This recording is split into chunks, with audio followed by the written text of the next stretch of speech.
en republicano, triunfó por aplastante mayoría en las presidenciales norteamericanas.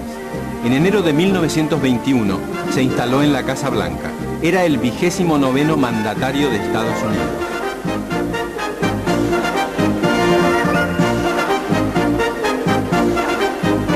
Su oferta electoral había sido Back to Normalcy, vuelta a la normalidad. Era lo que todos los norteamericanos querían, vivir tranquilos sin grandes complicaciones internacionales. El rechazo del Tratado de Versalles de 1919 y de la Sociedad de las Naciones formó parte de la oferta republicana. Para Harding, lo principal era revitalizar la economía, reducir los impuestos y proteger la industria nacional era lo prioritario. La aplicación de estas medidas se tradujo en una mayor prosperidad económica. Los norteamericanos ganaban más, compraban más y, por supuesto, eran felices.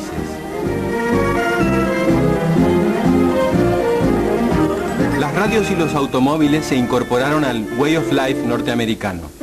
Solo un tema dividía las opiniones: el alcohol. Desde principios de 1920 había quedado prohibido producir, vender y consumir bebidas con una graduación alcohólica superior al 0,5%. Los adalides del prohibicionismo eran los protestantes del sur, que veían en el alcohol al demonio y querían salvar los viejos valores de la fe, la disciplina y el trabajo.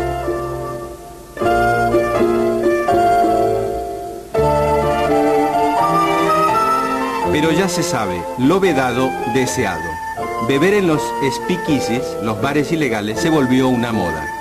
Afortunadamente nació el cóctel, aunque más no sea para disimular la mala calidad del alcohol elaborado en las destilerías clandestinas. El contrabando de alcohol se convirtió pronto en el filón más próspero de la delincuencia. Bandas de criminales se apoderaron del control del negocio.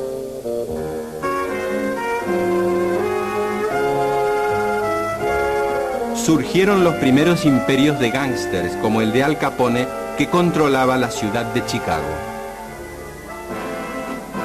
Pero el puritanismo no solo reivindicaba la pureza de las costumbres, sino también la de la raza.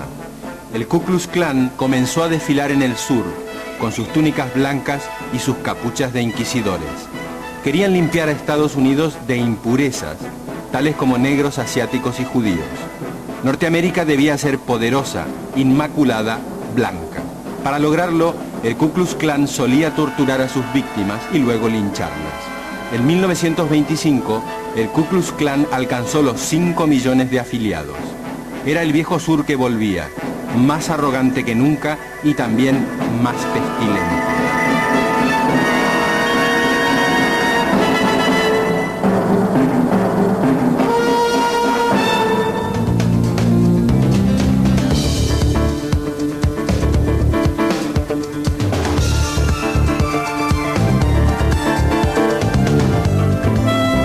En 1916 se inició el mandato de Hipólito Yrigoyen, elegido por las mayorías.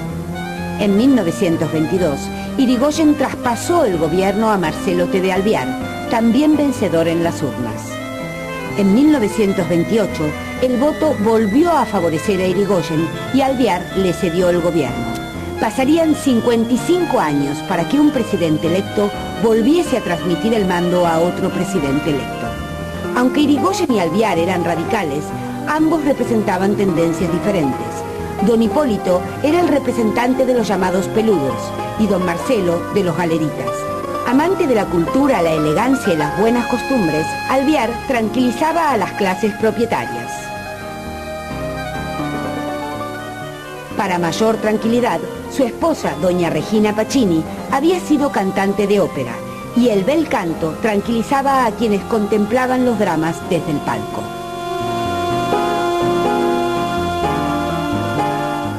Alvear limitó la creación de nuevos empleos públicos, supo cuidar las relaciones con los políticos y no dispuso intervenciones federales por decreto.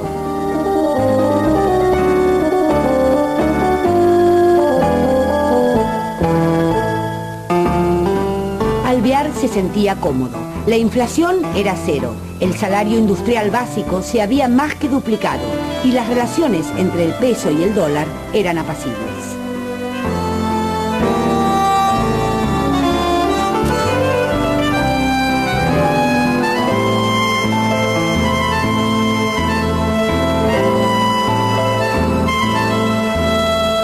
Desde 1926, el irigoyenismo se hizo fuerte en los comités y esgrimió la nacionalización del petróleo.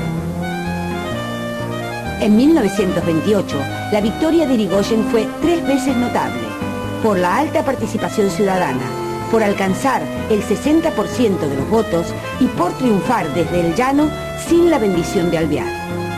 La visita del presidente Hoover confirmó el interés de Estados Unidos por la Argentina, pero la vuelta del peludo al gobierno fue vista por los conservadores como el regreso de la chusma. En 1930 sonó la hora de la espada. El país tardaría décadas en recuperarse de aquel golpe. El 15 de agosto de 1922, Ireneo Leguizamo debuta en Palermo. Los peones de la Patagonia inician una huelga. El gobierno le encarga reprimir al teniente coronel Varela. La Patagonia, hasta entonces solo inhóspita, se volvió trágica. Howard Carter descubre en Egipto la tumba de Tutankamón en el Valle de los Reyes.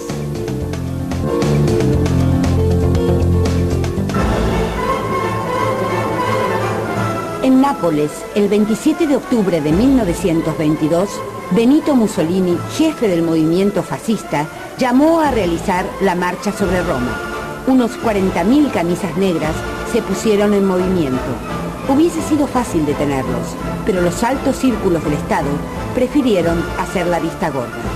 Luigi Facta, el primer ministro, pidió al rey Victorio Manuel III que proclamase el estado de sitio, pero la corona se negó.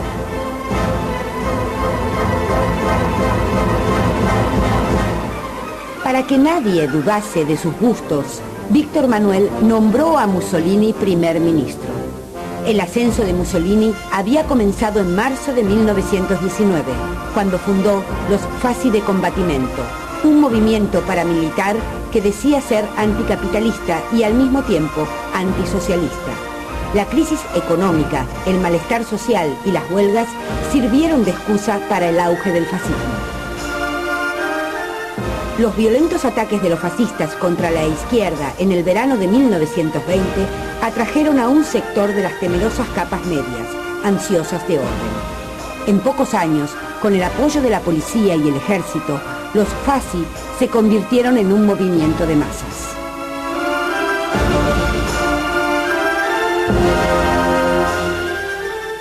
En la primavera de 1921, los liberales de Giovanni Giolitti hicieron una alianza con los fascistas.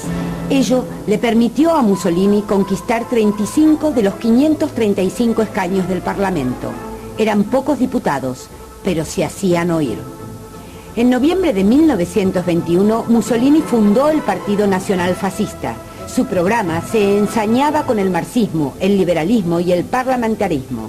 Exaltaba un sistema corporativo teñido de un nacionalismo exaltado. Mussolini fue nombrado primer ministro a finales de octubre y gobernó en coalición con los nacionalistas, los liberales y los católicos. Un sector de la derecha creyó que el apetito de Mussolini se saciaría con el gobierno, pero no fue así. Il Duce quería volar alto. En diciembre de 1922, Mussolini institucionalizó las milicias fascistas e instauró el Gran Consejo Fascista. En las elecciones parlamentarias de abril de 1924, tras promulgar una reforma electoral que lo beneficiaba, Mussolini se alzó con 365 escaños, pero su éxito se vio empañado por una grave crisis. El 10 de junio de 1924, los fascistas asesinaron a Giacomo Matteotti, diputado y secretario general del Partido Socialista. Esta vez, Mussolini apenas pudo disimular que se le había ido la mano.